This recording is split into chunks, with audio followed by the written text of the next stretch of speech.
প্রিয় সাংবাদিক ভাইরা, আসসালামু আলাইকুম। আমি মিজানুর রহমান। আমি একজন চট্টগ্রাম টেডিবাজারের ব্যবসায়ী।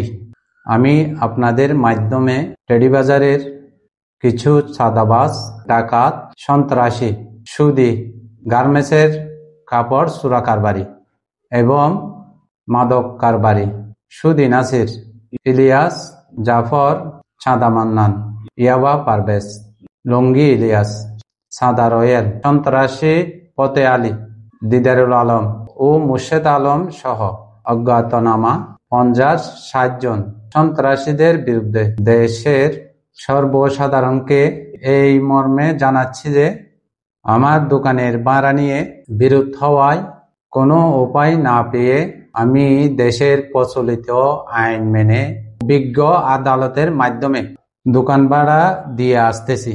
বিগত 4/8/2025 ইংরেজি তারিখ মহামান্য হাইকোর্ট ডিভিশন সিভিল ডিভিশন মামলা ন 2996/2025 মূলে দোকানের উপর নিষেধাজ্ঞা জারি করেন।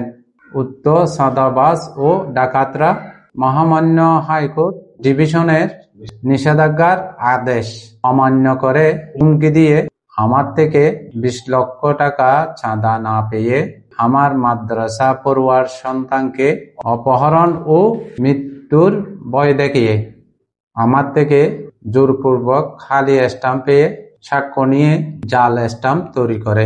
উক্ত ডাকাত, চাঁদাবাজ ও সন্ত্রাসীরা আমাদেরকে মারধর করে, আমার দোকানের সিসিটিভি এর সংযোগ লাইন বন্ধ করে আমার ব্যবসার নগদ 20 লক্ষ টাকা, 3,50,00,000 টাকার মাল, 5 ভরি স্বর্ণ, আমাদের 3টি মোবাইল সহ দোকানের অনেক কিছু লুটপাট করে নিয়ে যায়।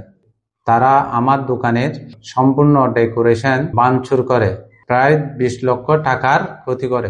তাই আমি এই ডাকাত, চাঁদাবাজ ও সন্ত্রাসীর বিরুদ্ধে আমার প্রিয় দেশবাসীর নিকট বিচার দিলাম।